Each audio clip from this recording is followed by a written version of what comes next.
नमस्कार आप सभी को। उम्मीद करता हूँ आप सब बहुत अच्छे से होंगे और घर परिवार में सभी सुरक्षित भी होंगे। आज जो हम चर्चा करने वाले हैं विशेष रूप से ये आप जानते हो मैंने बोला था वन लाइनर कुछ चीज़ें हम कराएंगे और उसमें भी हम साइंस जो कि एक महत्वपूर्ण आप कह सकते हो आपके परीक्षा का भाग है, उसको हम बहुत कम कवर कर पाए थे। हालांकि बहुत सारी वीडियो आपको दी गई थी जिसमें तरुण सर की कुछ वीडियो थी, शशि सर की कुछ वीडियो थी, तो उपलब्ध तो कराई गई थी। जो आपके लिए एक ओवरऑल एक प्लेलिस्ट दी गई है उसमें सारी चीज़ें दी गई हैं।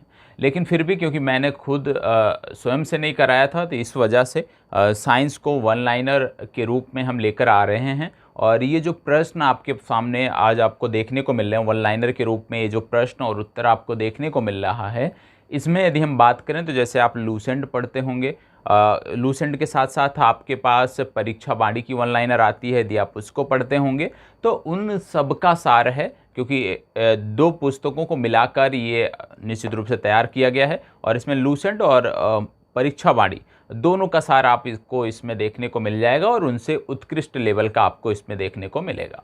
इसमें एक चीज़ और बता दें आपको कि पहले हम आज जो कवर करने वाले हैं 3 टॉपिक कवर करने वाले हैं और ये 3 टॉपिक कौन कौन से हैं इनके बारे में मैं बता देता हूँ। सबसे पहला है जीव विज्ञान की उपशाखाएं, दूसरा है जैव विकास और तीसरा है वर्गीकी। ठीक है, वर्गीकी।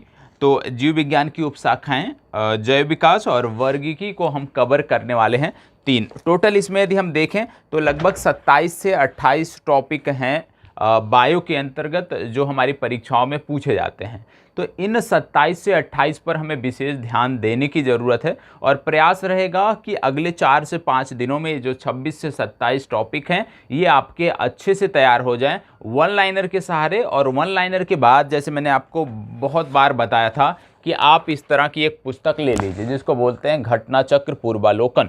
तो आप में से जिसने लिया है उसका भी भला, जिसने नहीं लिया है उसका भी भला इस क्लास को देखने के बाद विशेष रूप से बायो में हो जाएगा। क्योंकि पहले हम वन लाइनर देखेंगे और वन लाइनर के बाद हम इनसे जुड़े हुए प्रश्नों को देखेंगे, प्रत्येक चैप्टर से जुड़े हुए, जिनमें सबसे ज़्यादा जो प्रश्न हैं वो वर्गीकी के अंतर्गत आते हैं। लगभग 100 से ज़्यादा प्रश्न हम वर्गीकी के देखने वाले हैं, बाकी अन्य 2 टॉपिक के भी हम 40-40 प्रश्न देखने वाले हैं। तो सबसे पहले हम वन लाइनर देख लेंगे, वन लाइनर से कुछ चीज़ें हमारे दिमाग में जाएंगी, ठीक है, बैठेंगी। फिर हम प्रयास करेंगे प्रश्नों के माध्यम से, एक बार उनका रिवीजन भी होगा और यह भी पता चलेगा कि जो अभी हमने क्लास किया है वन लाइनर का उसका कितना प्रतिशत हम कैच कर पाए हैं। तो आप कह सकते हो कि इसी एक कक्षा में 2 बार रिवीजन हो जाएगा। एक बार तो हम वन लाइनर देख रहे हैं, यहाँ से आपका रिवीजन हो रहा है क्योंकि मैं मान के चल रहा हूँ आप परीक्षा देने जा रहे हैं तो निश्चित रूप से आपकी तैयारी पूर्ण हो चुकी होगी। दूसरा जो रिवीजन है वो इस संदर्भ में होगा कि जब हम प्रश्नों को देखेंगे तो कहीं ना कहीं यहीं से प्रश्न पूछे गए हैं तो वहाँ से भी आपका रिवीजन होगा। तो चलिए अपनी चर्चा को शुरुआत करते हैं, चर्चा की शुरुआत करते हैं और एक एक करके हम प्रश्नों को देखते हैं। चलिए यहाँ पे सबसे पहले जीव विज्ञान की उपशाखाएं, जीव विज्ञान की उपशाखाओं से संबंधित यहाँ पे फैक्ट आपको देखने को मिल रहे हैं। तो जीव विज्ञान की उपशाखाओं से हम बात आगे करने वाले हैं। सबसे पहले आपको देखने को मिल रहा होगा जीव विज्ञान की उपशाखाएं। अब जब बात करते हैं हम जीव विज्ञान की उपशाखाओं की तो यहाँ पे कुछ चीज़ें महत्वपूर्ण हो जाती हैं। जैसे सबसे पहले जंतु विज्ञान का अध्ययन क्या कहलाता है, जंतु विज्ञान का अध्ययन क्या कहलाता है, अध्ययन करता, सॉरी यहाँ पे बोला जा रहा है जंतु विज्ञान अध्ययन करता है किसका, जो जंतु विज्ञान है वो किसका अध्ययन करता है, जंतु विज्ञान के हम अंतर्गत किसका अध्ययन करते हैं, तो बताया गया है जीवित व मृत जानवरों दोनों का। तो याद रखिएगा जंतु विज्ञान के अंतर्गत जीवित और मृत जानवरों दोनों का अध्ययन किया जाता है, यह आपको पता होना चाहिए। अगला है इसमें सही सुमेलन, यहाँ पे सही सुमेलन किया गया है। जैसे यदि हम बात करें यहाँ पे जो मिलाया गया है तो यहाँ पे जैसे कि उपशाखाओं की बात हो रही है, जीव विज्ञान की उपशाखाओं की बात हो रही है, तो अलग अलग शाखाओं में अलग अलग प्रकार के शोध रिसर्च जो होते हैं उनसे संबंधित जानकारी यहाँ पे मिलेगी। जैसे सबसे पहले यदि हम बात करें पक्षियों के बारे में जानकारी, पक्षियों के बारे में जो रिसर्च होता है उसको क्या बोलते हैं, उस शाखा को, जीव विज्ञान की उस शाखा को बोलते हैं अनिर्थोलॉजी। ठीक है, तो याद रखिएगा। और निर्थोलॉजी क्या है, ये इसमें हम पक्षी विज्ञान के बारे में अध्ययन करते हैं, पक्षियों के बारे में रिसर्च करते हैं। इसके बाद अगला आता है वंशागति। वंशागति का अध्ययन हम कहाँ पर करते हैं? वंशागति का अध्ययन हम जेनेटिक्स में करते हैं, याद रखना है। वंशागति का जो अध्ययन है वो हम जेनेटिक्स में करते हैं। इसके बाद आता है पर्यावरण।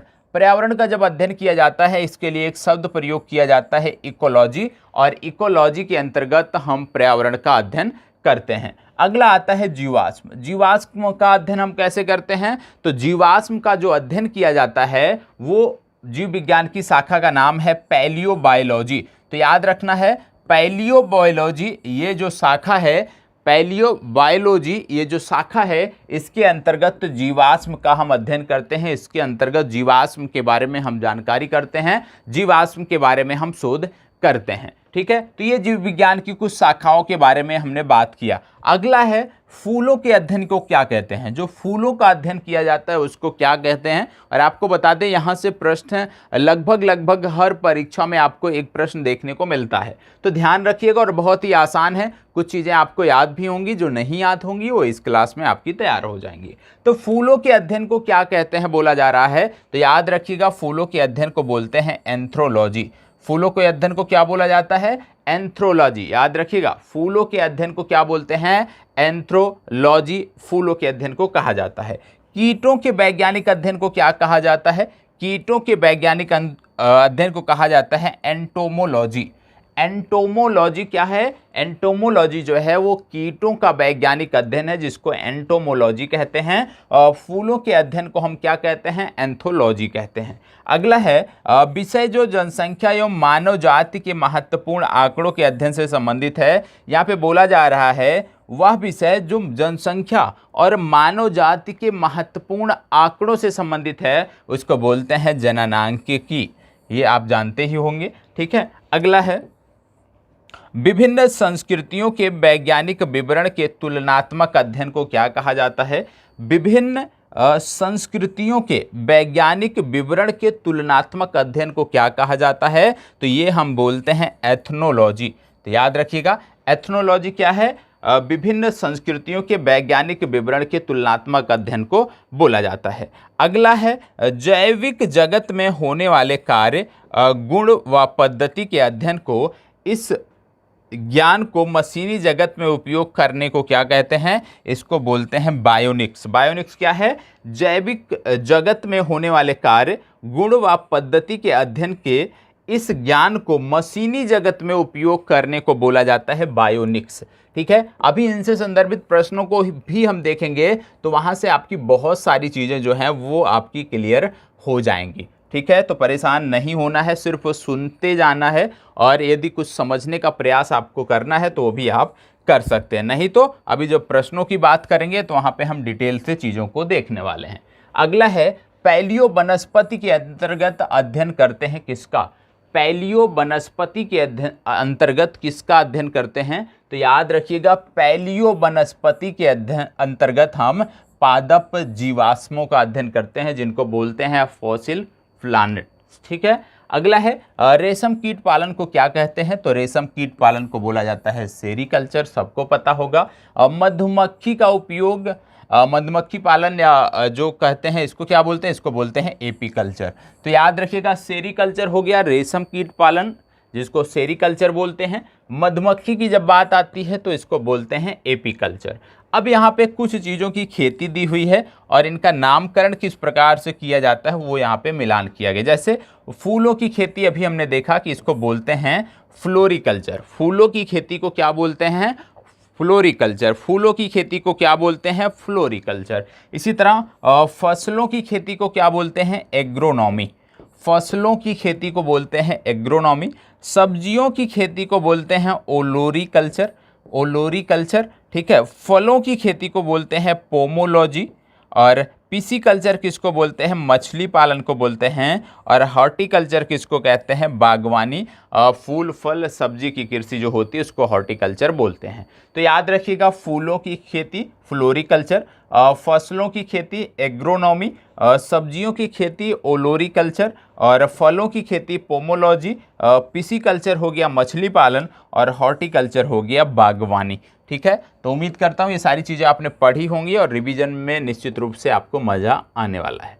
ठीक है, अगला है सब्जी के लिए काम आने वाले पौधों के अध्ययन को क्या कहते हैं? अभी यहाँ पे बोला गया आपसे कि सब्जियों की खेती को क्या बोलते हैं? ओलोरी कल्चर। तो ओलेरी कल्चर ही इसका सही उत्तर है।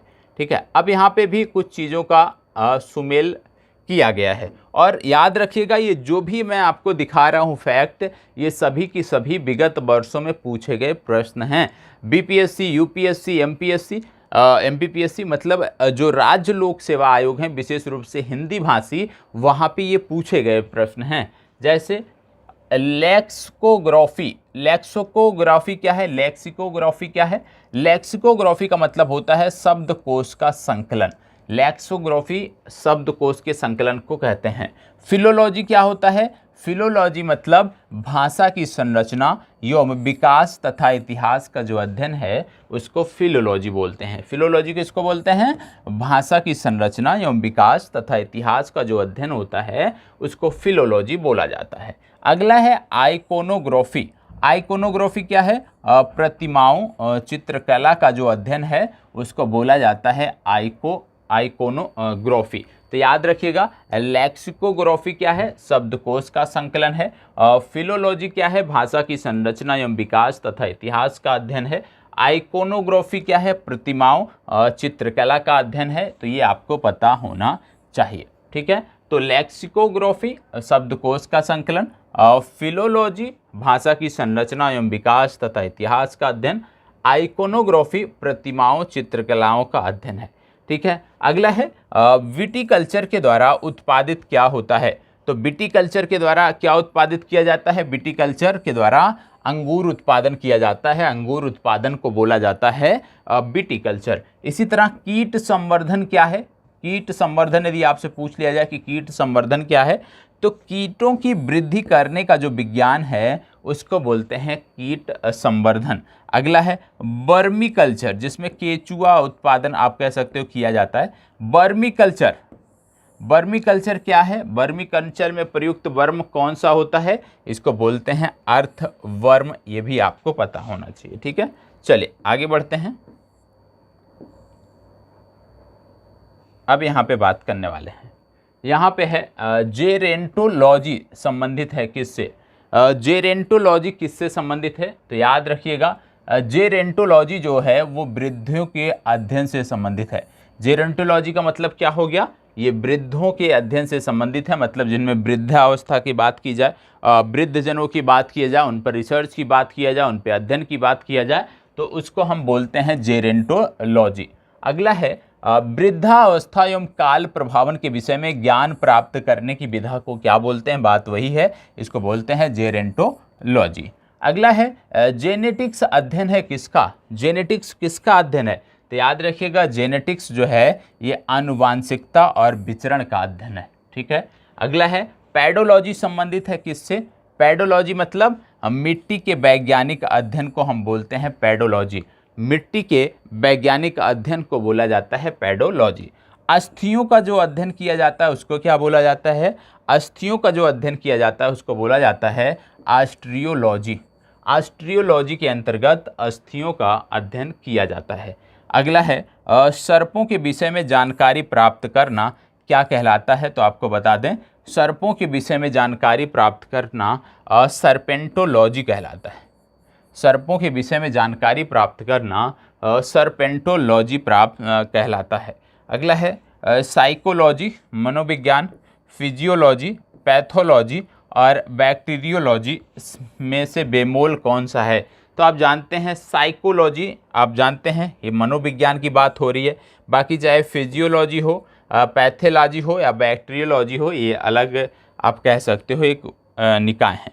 हाइड्रोपोनिक्स क्या है?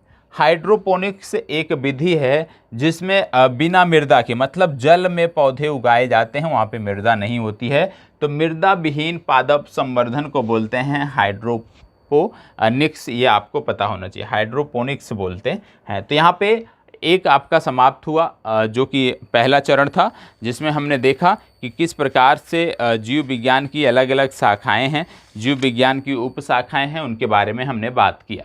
अब हम बात करने वाले हैं जैव विकास के बारे में, और जैव विकास के बाद फिर हम बढ़ेंगे वर्गीकी के बारे में, और उसी के बाद फिर हम एक एक करके इनसे जुड़े हुए प्रश्नों को हम देखने का प्रयास करेंगे और देखेंगे कि कितनी चीज़ें जो हम क्विक पढ़ रहे हैं इनमें से कितनी चीज़ें जो हैं वो हमें याद रहती हैं, हम कितने प्रश्नों का अध्ययन कर पाते हैं। क्योंकि जब आप कहानी कोई पढ़ते हो, जब आप कोई स्टोरी पढ़ते हो तो आप देखते हो कि आप उसको रटने का प्रयास नहीं करते हो, ठीक है, रटने का प्रयास नहीं करते हो, फिर भी वो चीज़ें याद हो जाती हैं। आप कोई फिल्म देखते हो तो घटनाक्रम आप रटने का प्रयास नहीं करते हो, सिर्फ और सिर्फ आप देखते हो, ठीक है, लेकिन होता नहीं कि मन मस्तिष्क उसी पर होता है, तो चीज़ें आपको क्रमबद्ध तरीके से याद रहती हैं। तो इसी तरह से जब आप पढ़ने बैठते हैं ना तो रटने का प्रयास हमें नहीं करना है, दिमाग पे ये नहीं प्रेशर डालना है कि इसको रटना है, हमें इसको रटना है। आप आसानी से कहानी की तरह पढ़ते जाएं। निश्चित रूप से आप देखोगे, यदि आप फ्री माइंड से पढ़ते हो तो निश्चित रूप से जब आप देखोगे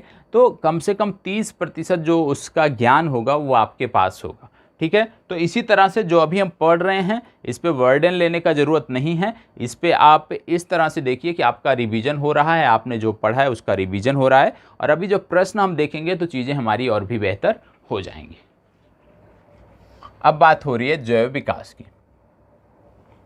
जैव विकास के अंतर्गत क्या बोला जा रहा है? मीथेन, अमोनिया, ऑक्सीजन और कार्बन डाइऑक्साइड में से आदिम प्राचीन पृथ्वी के वायुमंडल में अनुपस्थित थी। बोला जा रहा है मीथेन, अमोनिया, ऑक्सीजन और कार्बन डाइऑक्साइड में से कौन प्राचीन वायुमंडल में अनुपस्थित थी। तो आप जानते हो जब प्राचीन वायुमंडल की बात आती है, क्योंकि पेड़ पौधे उस समय थे नहीं, ठीक है, जीव जंतु थे नहीं, तो प्राचीन वायुमंडल में यदि हम बात करें तो ऑक्सीजन जो है ये अनुपस्थित थी। अगला है, वर्तमान प्रमाण के अनुसार पृथ्वी पर जीव का उद्भव कब हुआ है? बताएं, पृथ्वी पर जीव का उद्भव कब हुआ है? चलें, तो यहां पे आपको बताना है 2 अरब वर्ष पूर्व। अगला है, नील हरित शैवाल, कवक, अमीबा और युगलिना में से पृथ्वी पर सबसे पुराना कौन सा है? नील हरित शैवाल, कवक, अमीबा और युगलिना में से पृथ्वी पर सबसे पुराना कौन सा है? तो यह है नील हरित शैवाल, ठीक है। अगला है, डार्विन द्वारा प्रस्तुत प्राकृतिक वर्णवाद किस पर आधारित है?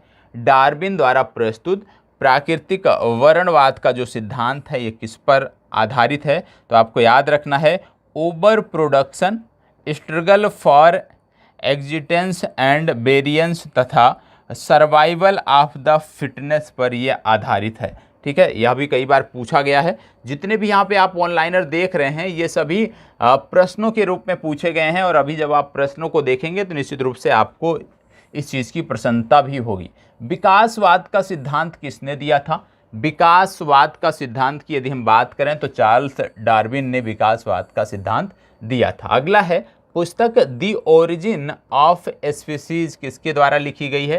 तो द ओरिजिन ऑफ स्पीसीज, जिसमें विकासवाद के सिद्धांत की व्याख्या है, ये डार्विन द्वारा लिखी गई है। अगला है, जीव विकास।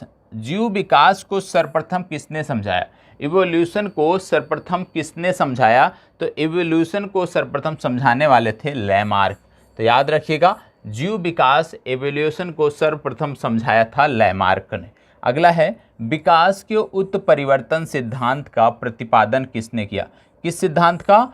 उत्परिवर्तन सिद्धांत। तो विकास के उत्परिवर्तन सिद्धांत का प्रतिपादन किया था ह्यूगो डी ब्रीज ने। इनका नाम भी आपको याद रखना है, ह्यूगो डी ब्रीज ने जो है सबसे पहले इसका प्रतिपादन किया था। तो यहाँ पे स्पष्ट कर लीजिएगा, यदि विकासवाद की बात की जाए चार्ल्स डार्विन, जीव विकास की बात किया जाए लैमार्क, उत्परिवर्तन सिद्धांत की बात किया जाए ह्यूगो डी ब्रीज, इनका नाम आपको रटा होना चाहिए। अगला है, विकास का सिद्धांत। यहाँ पे सही सुमेल करने को आ गया, तो जैसे मैंने बोला विकास का सिद्धांत डार्विन। एक जीन एक एंजाइम की परिकल्पना किसने दी? एक जीन एक एंजाइम की जो परिकल्पना थी ये बीडल और टैटम द्वारा दी गई थी। अगला है, ओपेरॉन अवधारणा किसने दी थी? तो ओपेरॉन अवधारणा जैकब और मोनेड ने दी थी। ओपेरॉन अवधारणा जैकब और मोनेड ने दी थी। अगला है, विकास का मुख्य कारक क्या है? विकास का मुख्य कारक क्या है? बताएं, विकास का मुख्य कारक क्या है? विकास का मुख्य कारक है प्राकृतिक वर्ण। ठीक है, अगला है जीव विकास के संदर्भ में सांपों में अंगों का लोप होने को स्पष्ट किया जाता है किससे? जैव विकास। आप जानते हो जैव विकास को लैमार्क ने समझाया था और लैमार्क ने बताया था अंगों का उपयोग तथा अनुपयोग किए जाने का सिद्धांत। तो अंगों का उपयोग और अनुपयोग किए जाने के सिद्धांत के आधार पर सांपों में अंगों के लोप होने की बात को सिद्ध किया जाता है। ठीक है, चलिए अब आगे बात कर लेते हैं। यहां पे बोला गया है भारत की विशाल वन्य बिल्लियों में से वह जिसके बारे में कहा जाता है कि वह हाल ही में विलुप्त हो गई है।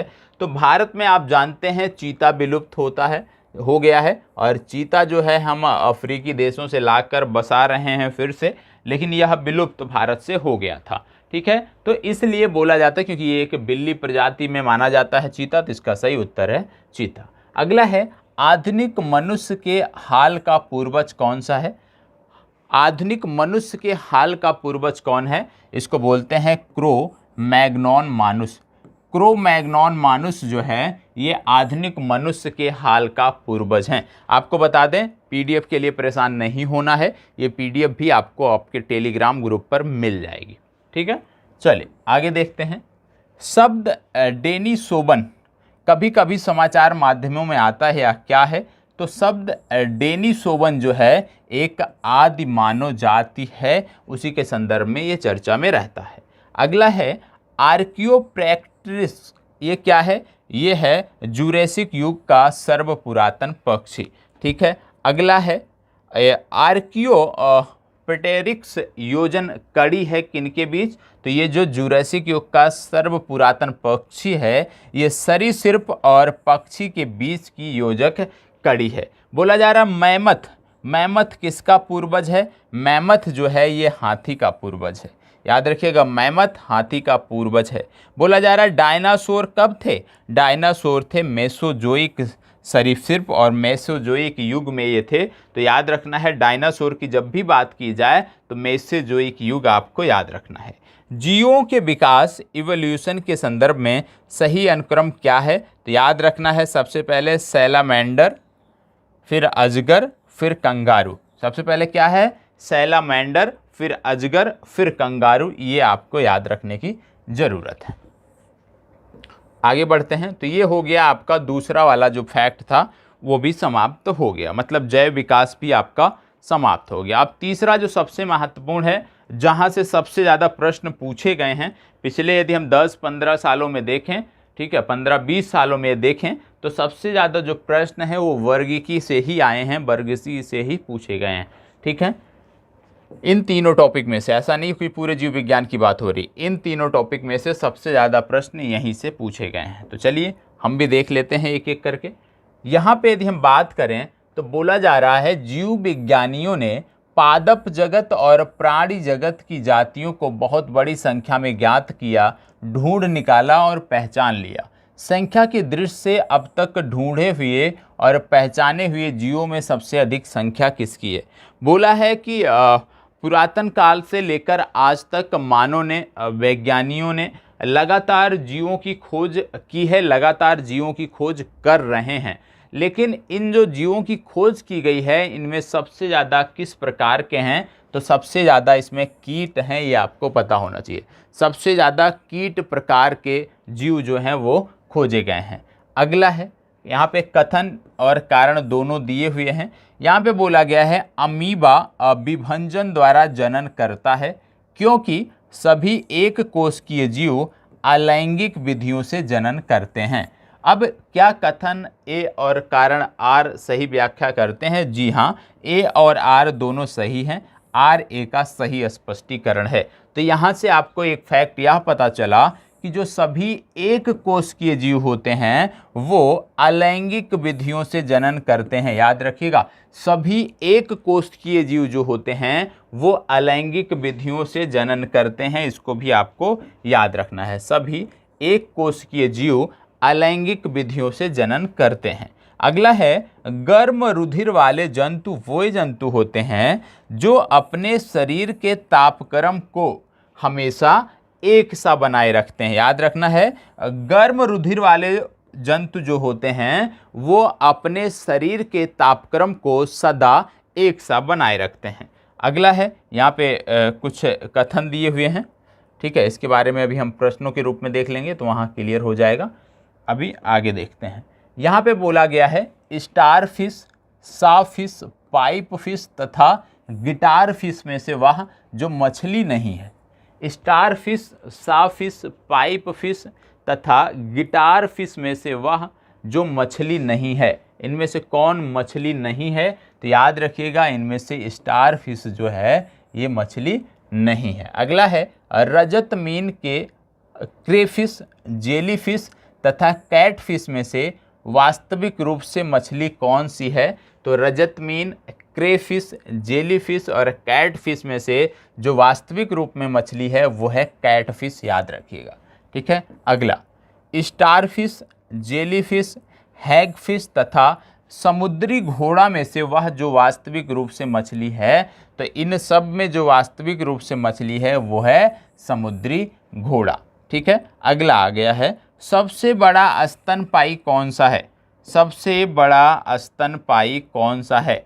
तो सबसे बड़ा स्तनपायी की बात हो रही है तो आपको पता होना चाहिए व्हेल जो है ये सबसे बड़ा स्तनपायी है। और याद रखना है कि जब बात तो व्हेल की कहते हो तो चाहे शार्क की बात हो, चाहे स्क्विड की बात हो, चाहे ऑक्टोपस की बात हो, इन सब में व्हेल जो है ये स्तनपायी है।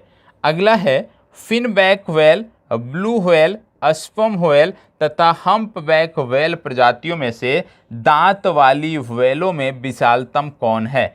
दांत वाली जो व्हेल मछलियां हैं उनमें विशालतम कौन है ये बात की जा रही है, तो इनमें विशालतम है स्पर्म व्हेल, ये आपको पता होना चाहिए। अगला है, एक्रिडना, कंगारू, सेही तथा व्हेल में से वह जो अंडे देता है और सीधे बच्चे नहीं देता है वो है एक्रिडना, ठीक है।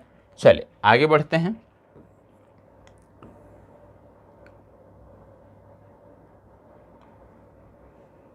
यहां ध्यान से देखना है, बोला गया है उड़ने वाला स्तनपायी कौन सा है? तो याद रखिएगा उड़ने वाला जो स्तनपायी है वो है चमगादड़। चमगादड़ जो है ये उड़ने वाला स्तनपायी है। उड़ने वाले जीवों में से वह जो पक्षी वर्ग में नहीं आता है, उड़ने वाले जीवों में से जो पक्षी वर्ग में नहीं आता है कौन सा है? तो ये है चमगादड़। चमगादड़ जो है ये पक्षी वर्ग में नहीं आता है। अगला है, समुद्री गाय, समुद्री घोड़ा तथा समुद्री सिंह में से स्तनधारी कौन से हैं? तो इसमें समुद्री गाय और समुद्री सिंह जो हैं ये स्तनपायी हैं, ये आपको पता होना चाहिए। डॉल्फिन आप जानते हो स्तनपायी है, सील भी स्तनपायी जीव है, ठीक है। इसके बाद बात आती है इस प्रश्न की, काफ़ी विवादित प्रश्न है लेकिन देखते हैं। बोला जा रहा है पेंगुइन, व्हेल, ऑटर तथा कछुआ में से निरशंस प्राणी कौन सा है? पेंगुइन, व्हेल, ऑटर तथा कछुआ में से निरशंस प्राणी कौन सा है? तो याद रखिएगा इन चारों में से जो निरशंस प्राणी है उसको बोलते हैं ऑटर या उदबिलाव। ऑटर को उदबिलाव भी बोलते हैं। निरशंस का मतलब होता है जो सबसे निर्दयी प्राणी है। तो इसमें यदि हम पेंगुइन की बात करें, निर्दयी प्राणी नहीं है उस प्रकार का। व्हेल भी उस प्रकार का निर्दयी प्राणी नहीं है, लेकिन जो उदबिलाव है वो निर्दयी प्राणी है क्योंकि मांस खाता है, ठीक है, मछलियों को पकड़ता है, ज़मीन पर भी शिकार करता है। तो उदबिलाव इसमें से एक है। जो कछुआ भी इस प्रकार का नहीं है, तो ऑटर जो है इसका सही उत्तर है, ठीक है। अगला है, एम्फीबिया क्या बताता है? एम्फीबिया क्या होता है? एम्फीबिया शब्द क्या बताता है? यहाँ पे यदि हम एम्फीबिया की बात करें तो एम्फीबिया बताता है जल एवं स्थल दोनों पर रह सकने वाले पशुओं के बारे में, ठीक है। एम्फीबिया मतलब जल और स्थल दोनों पर रहने वाले पशुओं के बारे में, और इसमें यदि हम देखें तो बहुत सारे पशु शामिल हैं। अगला है, वह गुण जो मनुष्य को अन्य सभी वानर गुणों से पृथक करता है।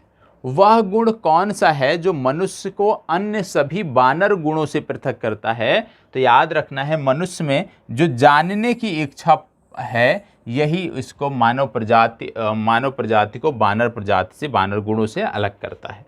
अगला, गिबन, गोरिल्ला, लंगूर तथा ओरंग उटान में से कौन सा इसमें कॉपी नहीं है? गिबन, गोरिल्ला, लंगूर, ओरंग तथा उटान में से इनमें से कौन सा कॉपी नहीं है? तो इसमें जो लंगूर है ये कॉपी नहीं है। अगला है मानव सदृश लघुत्तम कॉपी कौन सा है? तो मानव के समान दिखने वाला लघुत्तम कॉपी जो है ये गिबन है, ये आपको पता होना चाहिए। ठीक है। अगला, गाय, बकरी, भेड़ तथा हिरण कुल में नील गाय किस में आती है? नील गाय जो है ये हिरण कुल में आती है। अगला है हिरण, गीदड़, जेब्रा और घोड़ा में से वह जंतु जिसमें खुर नहीं पाए जाते हैं कौन सा है? तो इन सब में जिनमें खुर नहीं पाया जाता है वो है गीदड़। ठीक है। अगला है ऑक्टोपस। ऑक्टोपस क्या है? ऑक्टोपस एक मृदकवची मोलस्क है, ये आपको पता होना चाहिए। सबसे बड़ा अकशेरुकी क्या है? तो याद रखना है कोलोसल अस्कविड जो है ये सबसे बड़ा अकशेरुकी है। चलें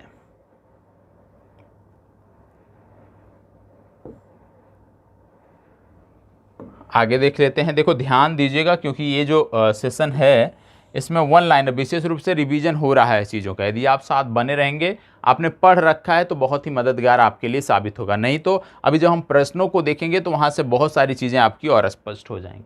अगला है वाइट लेग हार्न एक किस्म है किसकी?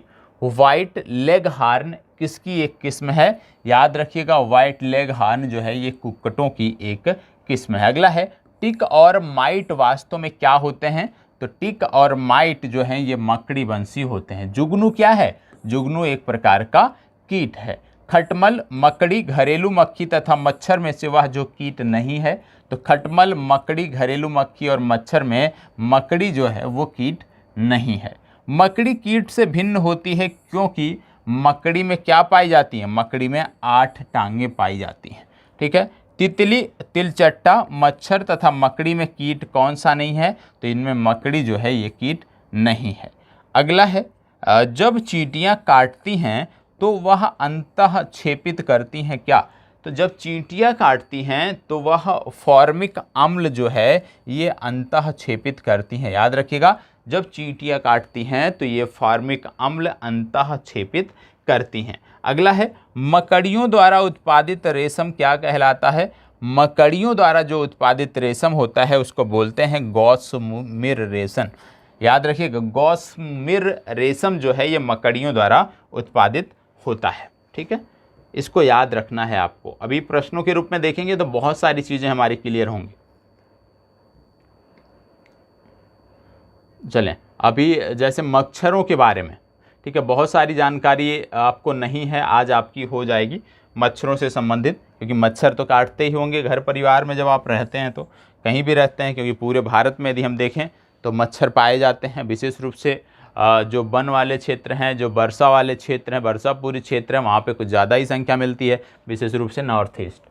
मोलॉक, ऊँट, जेब्रा तथा यूरोमैटिक्स में वह प्राणी जो अपनी आंत में जल का संग्रहण कर लेता है, तो अपनी आंत में जो जल का संग्रहण करने वाला प्राणी है वो है ऊँट। ठीक है, जिराफ, ऊँट, कंगारू तथा कंगारू चूहा में वह जो बिना पानी पिए सबसे लंबे समय तक रह सकता है वह है कंगारू चूहा। ठीक है, ये सब पूछे गए प्रश्न हैं, सभी पूछे गए प्रश्न हैं, एक भी इसमें ऐसा वन लाइनर नहीं है जो पूछा ना गया हो। ठीक है, अगला है कंगारू चूहा, जिराफ, गिलहरी तथा कौवा में से वह जो ठोस मूत्र का उत्सर्जन करता है वह है कंगारू चूहा। ठीक है, कंगारू चूहा ठोस मूत्र का उत्सर्जन करता है। अगला है सर्पों की विष ग्रंथियां किसके समान हैं? तो जो सांपों में विष ग्रंथियां पाई जाती हैं वो कशेरुकी प्राणियों के लार ग्रंथियों के ही समान हैं। विष ग्रंथियां जो हैं वो कशेरुकी प्राणियों के लार ग्रंथियों के ही समान हैं। सांप के जहरीले विषदंत होते हैं जो रूपांतरित रूप हैं किसका? जो रूपांतरित रूप हैं जंभिका का। ठीक है, अगला है चट्टान पर उगने वाले पादप क्या कहलाते हैं? चट्टान पर उगने वाले जो पादप हैं वो शैलोदभिद कहलाते हैं। याद रखिएगा शैलोदभिद मतलब चट्टान पर उगने वाले पादप। चलें यहाँ देख लेते हैं। यहाँ बोला गया है पैशन फ्लावर पादप घटपर्णी रात की रानी तथा फ्लेम ऑफ द फॉरेस्ट में से कीटाहारी पादप कौन सा है? तो याद रखना है घटपर्णी जो है ये कीटाहारी पादप है। घटपर्णी के स्तंभ, पत्ता, अनुपर्ण तथा पर्णवृंत भागों में से वह भाग जो घट में रूपांतरित हो जाता है वो है पत्ता। ठीक है, अगला। अब यहाँ पे आप देखोगे तो कुछ चीज़ें दी गई हैं, उनका सुमेल किया गया है। जैसे कैसीन की यदि हम बात करें तो कैसीन क्या है? कैसीन दुग्ध प्रोटीन है, आप सबको पता होगा। ईस्ट क्या कैसे प्राप्त होता है? किण्वन के द्वारा। अगला है एलोवेरा। एलोवेरा क्या है? एक आवृत बीजी पौधा है। घटपर्णी अभी आपने देखा, घटपर्णी क्या है? एक कीटभक्षी पौधा है।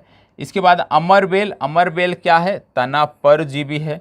चंदन क्या है? चंदन जड़ परजीवी है। और ऑर्किड आप जानते होंगे, ऑर्किड के फूल होते हैं, ये क्या है? यह एक अधिपादप है या एपीफाइट है। ठीक है, एपीफाइट क्या होता है अभी आगे हम देखने वाले हैं। ठीक है, अब यहाँ पे कुछ चीज़ें और हैं जो ध्यान से समझना है। पौधे का वह भाग जिससे हल्दी प्राप्त होती है कौन सा है?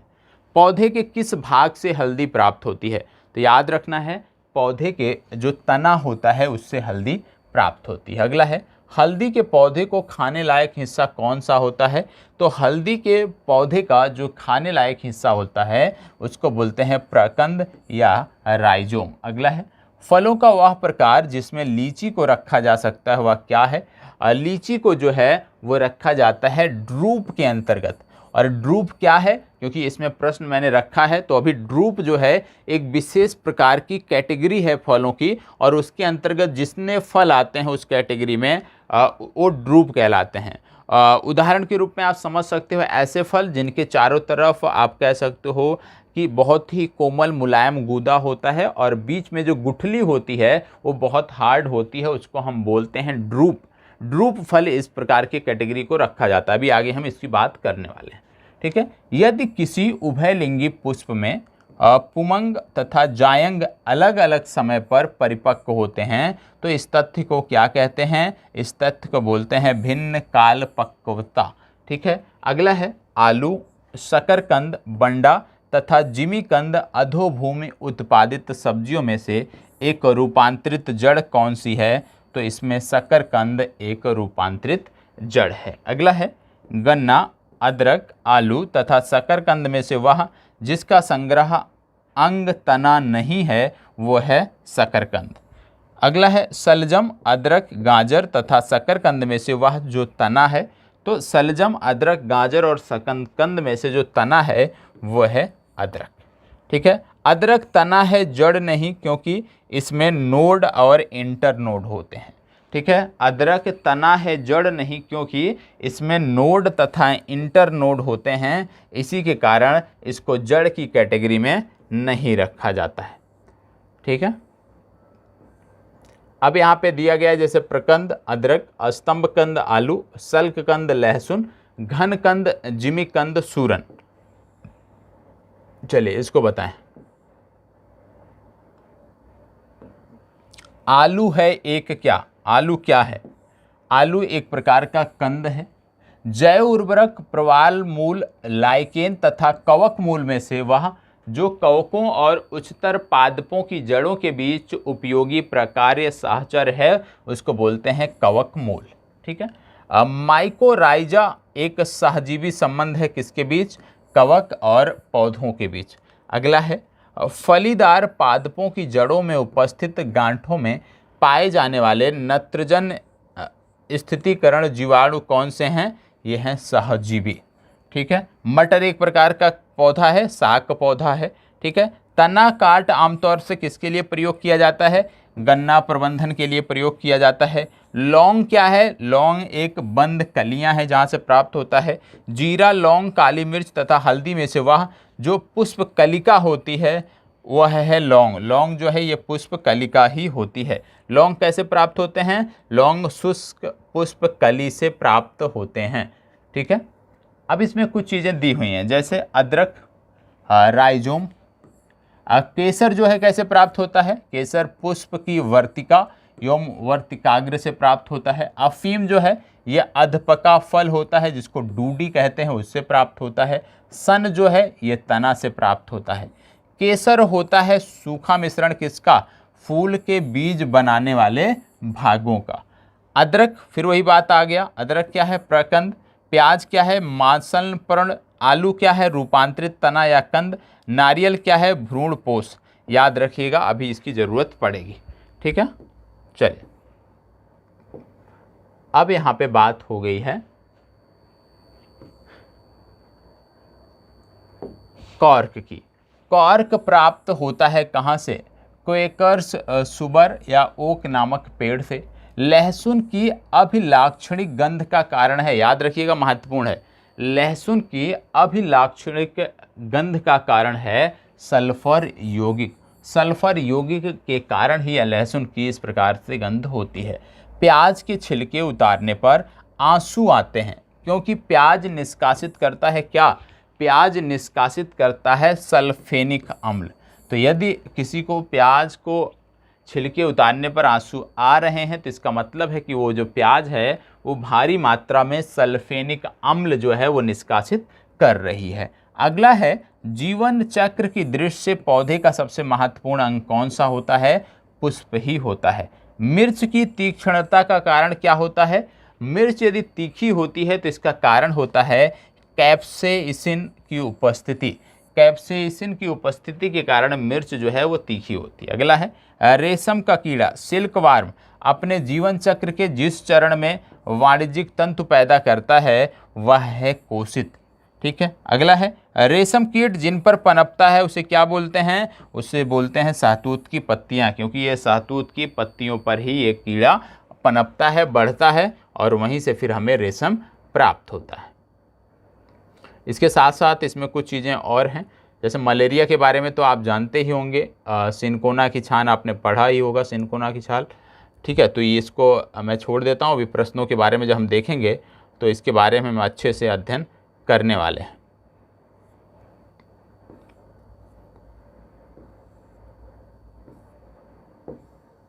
चलिए, यहाँ पे बोला गया है मरुस्थलीय पौधे की जड़ें लंबी होती हैं क्योंकि मरुस्थलीय जो पौधे होते हैं, विशेष रूप से मरुभूमि में जो पौधे होते हैं, जल का जो स्तर है, भूमिगत जल का जो स्तर है वो काफ़ी निम्न होता है, काफ़ी नीचे होता है, जिसके कारण जड़ें जो है पानी की तलाश में लंबी हो जाती हैं। अगला है मरुस्थल में फ्रिटोफाइट्स मिलते हैं, यानी ऐसे पादप जिनमें लंबी मूसला जड़ होती है। शुष्क जलवायु के भली भांति अनुकूलित पेड़ पौधों को क्या कहते हैं? शुष्क जलवायु में जो पेड़ पौधे आप कह सकते हो रह सकते हैं जीवित, उसको बोलते हैं मरुद्भिद पौधे, ठीक है। मरुभूमि के पादप अधिकतर क्या होते हैं? ये अधिकतर मांसल होते हैं, ये आपको पता होना चाहिए, ठीक है। पौधे जो नमक युक्त मिट्टी में उगते हैं उनको क्या बोलते हैं? ऐसे पौधे जो नमक युक्त मिट्टी में उगते हैं इनको बोलते हैं हैलोफाइट, ठीक है। अगला है निम्नलिखित कथनों पर विचार कीजिए। अब ये जो कथन है इनके बारे में भी मैंने प्रश्न रखा है, तो अभी हम वहाँ से इसके लिए विचार करेंगे, ठीक है।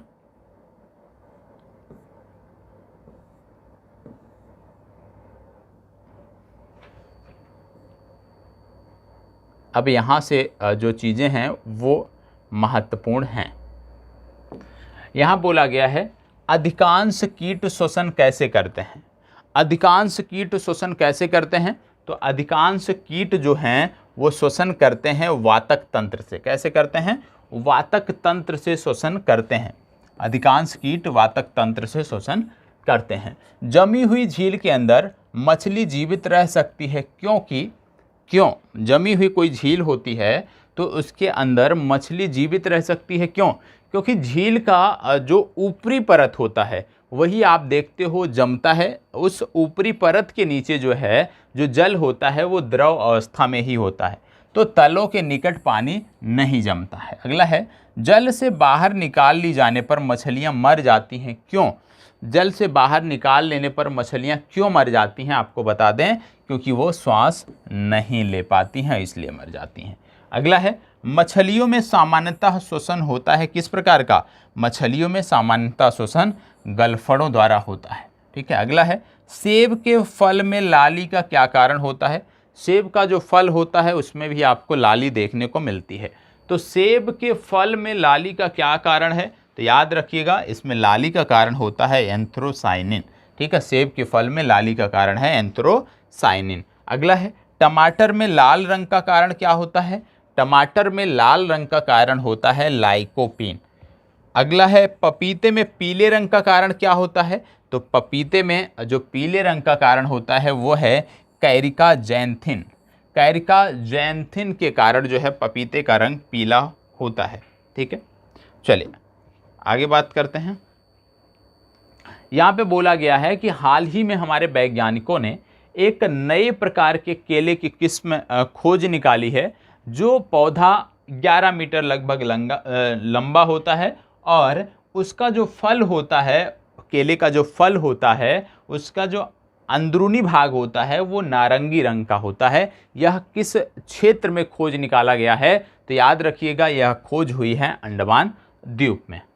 इसको बताएं। जीवित प्राणियों का वह समूह जो एक ही स्पीशीज से संबंधित है वो है चीनी, अमेरिकी, भारतीय तथा काले अफ्रीकी। खमीर एक उदाहरण है किसका? कवक का उदाहरण है खमीर। ईस्ट और मशरूम क्या है? फफूद या कवक।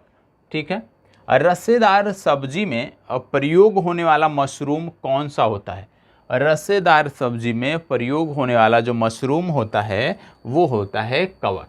कपास का प्रमुख घटक क्या है? कपास में जो सर्वाधिक मात्रा होती है वो सेलुलोज की होती है, तो कपास का प्रमुख घटक है सेलुलोज। ठीक है, लाइकेन मिश्रित जीव हैं जो बने होते हैं किसके? कवक और शैवाल के।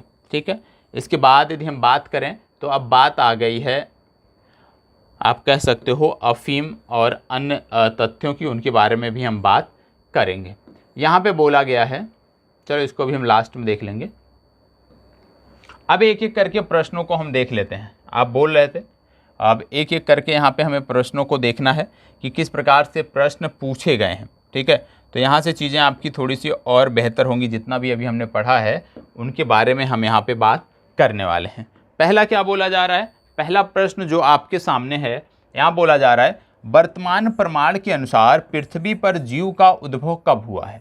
वर्तमान प्रमाण के अनुसार पृथ्वी पर जीव का उद्भव कब हुआ है? अभी आपने देखा था कि अभी आपको बताया गया था। चलिए इस पे समय ले लीजिए और शुरुआत करिए। आप सब जवाब दीजिए इसका।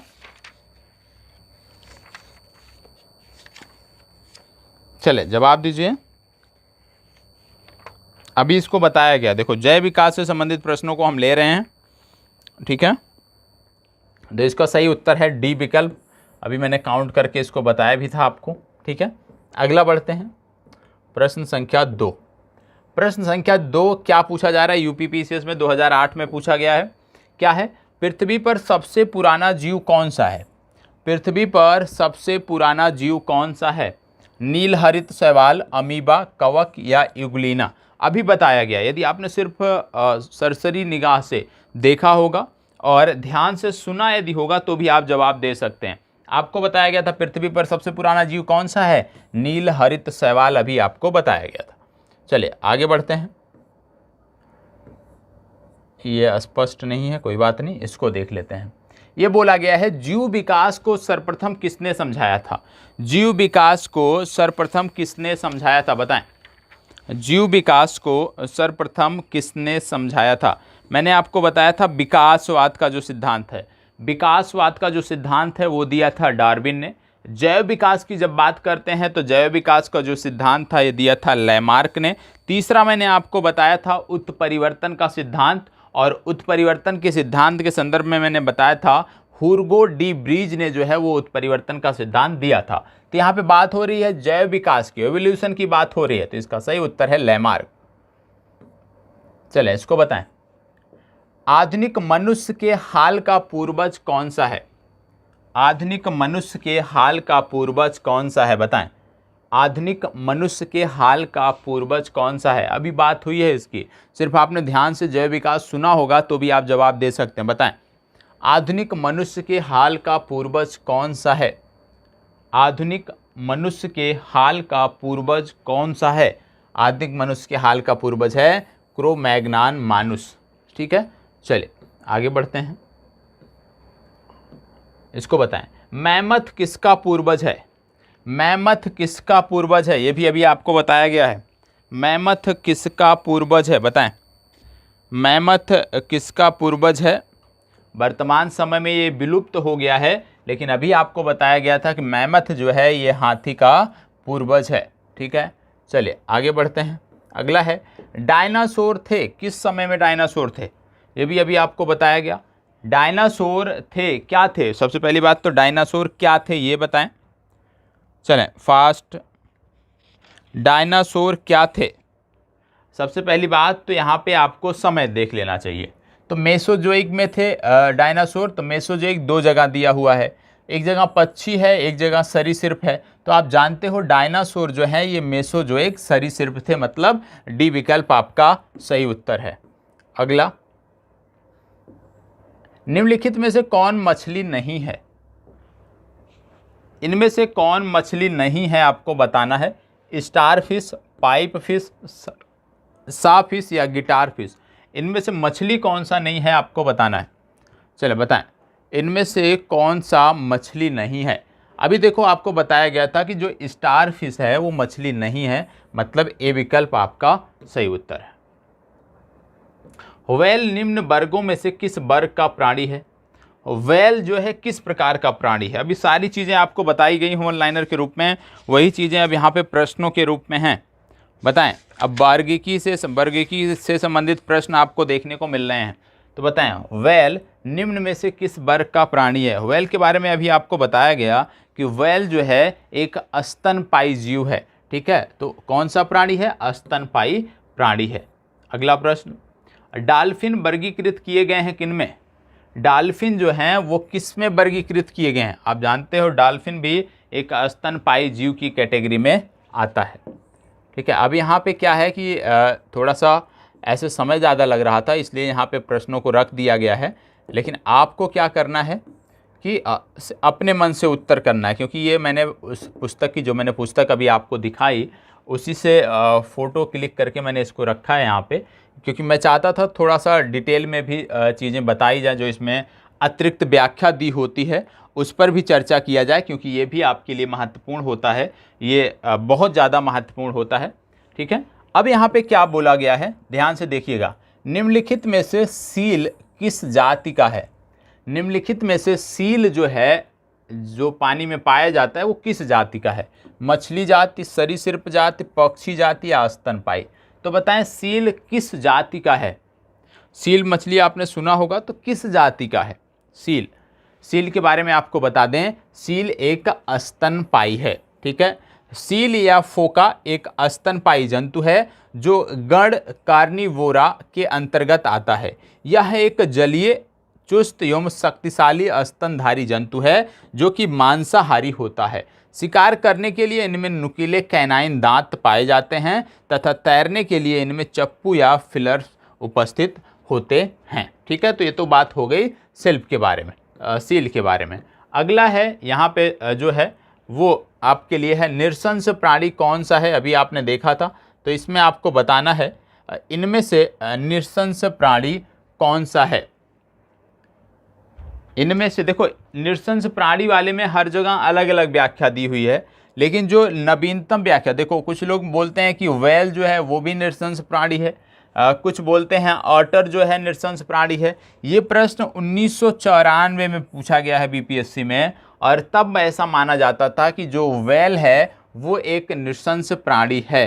ठीक है, लेकिन आज के समय में यदि हम बात करें तो आज के समय में ऑटर को माना जाता है। ठीक है, तो इसमें थोड़ा सा कन्फ्यूजन है, व्हेल कहीं दिया है, कहीं ऑटर दिया होता है, कहीं कहीं कछुआ को मान लेते हैं। तो उम्मीद करना है कि यदि बीपीएससी में आता है तो भाई बीपीएससी ने क्योंकि व्हेल को एक बार माना है, तो आप बीपीएससी की परीक्षा दे रहे हैं तो व्हेल को ही टिक करेंगे। ठीक है, अगला है, एम्फीबिया बताता है क्या? एम्फीबिया क्या बताता है? चले बताएं, एम्फीबिया क्या बताता है? बहुत तेज़ी से चलने वाली नावों को, केवल जल में ही रह सकने वाले पशुओं को, केवल स्थल पर ही रह सकने वाले पशुओं को, जल एवं स्थल दोनों पर रह सकने वाले पशुओं को एम्फीबिया क्या बताता है? बताएं, एम्फीबिया क्या बताता है? फास्ट जवाब दीजिएगा। एम्फीबिया क्या बताता है? देखो, एम्फीबिया का मतलब होता है उभयचर वर्ग। क्या होता है? उभयचर वर्ग। उभयचर वर्ग का मतलब क्या हो गया कि ऐसे जीव जो जल और स्थल दोनों पर रह सकते हैं। तो इसका सही उत्तर हो गया डी विकल्प। एम्फीबिया अर्थात उभयचर वर्ग के अंतर्गत ऐसे जंतु आते हैं जिनका शरीर जलीय एवं स्थलीय दोनों प्रकार के जीवन के लिए उपयोजित होता है। ये जंतु असमतापी होते हैं, जिनमें शरीर का तापमान वातावरण तापमान के अनुसार घटता बढ़ता रहता है। तो ये भी आपने देख लिया। अगला है, निम्नलिखित में से कौन सा गुण मनुष्य को अन्य सभी वानर गुणों से पृथक करता है? अभी इसकी चर्चा भी हमने किया था। निम्नलिखित में से वह कौन सा गुण है मनुष्य का जो इसको वानर गुणों से पृथक करता है? बताएं। अभी इसकी चर्चा की थी। इसमें क्या क्या है? जानने की इच्छा प्रकट करना, घ्राण शक्ति का अल्प विकसित होना, विपरीत अंगूठे, ढूंढी का बाहर निकलना। आपको बता दें, जानने की इच्छा प्रकट करना जो है यही मनुष्य को वानर गुणों से पृथक करता है। ठीक है, चलिए आगे बढ़ते हैं। इसको बताएं। यहां पे बोला गया है निम्नलिखित में से कौन सा कपि नहीं है? निम्नलिखित में से कौन सा कपि नहीं है? गिबन, लंगूर, गोरिल्ला, ओरंग उटान। 2008 में आईएएस में पूछा गया है, यूपीएससी में। निम्नलिखित में से कौन सा एक कपि नहीं है? तो इनमें से कौन सा कपि नहीं है? देखो, यहाँ पे बताया गया है कि कपि प्राणी जगत में होमिनोइडेया महापरिवार की सदस्य जानवर जातियों को कहा जाता है। ठीक है, कपि मतलब किसको कहा जाता है? कपि बोला जाता है होमिनोइडेया परिवार के, होमिनोइडेया परिवार के महापरिवार के सदस्यों को ही कपि कहा जाता है। याद रखिएगा, होमिनोइडेया महापरिवार के सदस्यों को ही जो है कपि कहा जाता है। और इनमें हीन कपि, यह छोटे आकार के कपि होते हैं जैसे गिबन।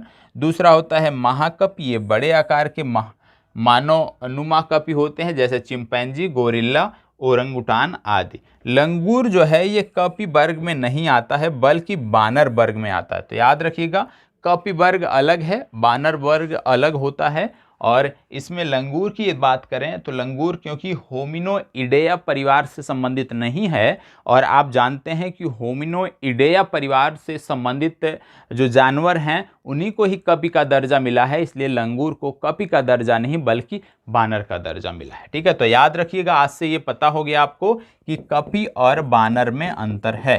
ठीक है, कपि और वानर में अंतर है, ये आपको पता होना चाहिए। ठीक है, अगला है, मानव सदृश लघुतम कपि कौन सा है? मानव के समान दिखने वाला लघुतम कपि कौन सा है? Gibbon, chimpanzee, gorilla, orangutan. मानव सदृश लघुतम कपि कौन सा है? देखो, बात हो रही है मानव के समान, मानव के समान लघुतम कपि की बात हो रही है। तो आपको बता दें, गिबन जो है ये हीन कपि की श्रेणी में आते हैं, ये छोटे आकार के कपि होते हैं, जबकि चिंपैंजी, गोरिल्ला एवं ओरंगुटान बड़े आकार के कपि होते हैं। तो याद रखिएगा, इसमें क्या है? गिबन आपका सही उत्तर है। ठीक है, चलिए अगला है, नील गाय निम्नलिखित में से किस कुल में आती है? अभी आपको बताया गया था, नील गाय जो है, चार यहाँ पे विकल्प हैं, गाय, भेड़, बकरी, हिरण। नील गाय इनमें से किस कुल में आती है? तो नील गाय के लिए बताया गया कि नील गाय का जो कुल है वो हिरण कुल है, नील गाय हिरण कुल में आती है। ठीक है, अगला है, निम्नलिखित में से किस जंतु में खुर नहीं पाए जाते हैं? निम्नलिखित में से किस जंतु में खुर नहीं पाए जाते हैं? हिरण, जेब्रा, गीदड़ और घोड़ा। तो आपको बताया गया कि गीदड़ जो है इसमें खुर नहीं पाए जाते हैं। ठीक है, अभी जो वन लाइनर में आप देखा था ना कहीं इसी का निचोड़ था। ठीक है, और आप निश्चित रूप से मानते भी होंगे कि ये चीज़ें निश्चित रूप से आपके लिए मददगार हैं। तो मैं जैसे कि पहले से ही आपको बोलता आ रहा हूँ, जब से मैंने विगत वर्षों की सीरीज कराई थी तभी से लगातार मैं बोलता आ रहा हूँ कि साथ साथ आपके पास घटना चक्र पूर्वालोकन होना चाहिए। और परीक्षा के अंतिम दिनों में जब हम बात करते हैं तो घटना चक्र पूर्वालोकन आपके लिए बहुत ही मददगार होता है, बहुत ही इम्पोर्टेंट होता है। और घटना चक्र पूर्वालोकन जितना ज़्यादा से ज़्यादा बार आप कर सकते हो, उतना ज़्यादा से ज़्यादा बार आप उसका अध्ययन करो। तो आज की जो हमारी चर्चा है वो यहीं पे समाप्त करते हैं। इसी तरह से इसमें प्रश्न दिए होंगे। आगे से आपसे एक निवेदन है, यदि आप चाहते हो कि जो टॉपिक वन लाइनर में हम देखें उसके सभी प्रश्नों को, आज तक जितने भी प्रश्न आए हैं पिछले 10-15 वर्षों में, उन सभी प्रश्नों का अध्ययन किया जाए, तो प्लीज़ कमेंट बॉक्स में आप बताइएगा। तो इन प्रश्नों को मैं टाइप करवा लूँगा, तो इससे चीज़ें हमारी और भी बेहतर होंगी। ये आपको कमेंट बॉक्स में बताना है कि आप इसका डिस्कशन चाहते हैं, प्रश्न साथ साथ चाहते हैं या नहीं चाहते हैं। और वन लाइनर की आज की सीरीज़ कैसी लगी यह भी आपको कमेंट बॉक्स में बताना है। प्रश्न मैंने इसलिए रखे थे थोड़े से, प्रश्न तो और भी हैं, लेकिन प्रश्न रखने का तात्पर्य ये था कि आपको ये ना लगे कि आपका समय बेकार हो रहा है। तो यदि आप चाहते हो कि प्रश्न भी आपको साथ साथ दिखाए जाएं, एक टॉपिक समाप्त हो उससे संबंधित प्रश्न देखें, दूसरा टॉपिक देखें, प्रश्न देखें, तो इस तरह से भी हम चल सकते हैं। इसके लिए आप कमेंट बॉक्स में बताइएगा, क्योंकि समय बहुत कम बचा हुआ, जितना ज़्यादा से ज़्यादा हम रिविजन कर लेंगे उतनी चीज़ें हमारी बेहतर होंगी। तो आज के लिए अपनी चर्चा को यहीं पर विराम देते हैं। धन्यवाद, बहुत बहुत आभार।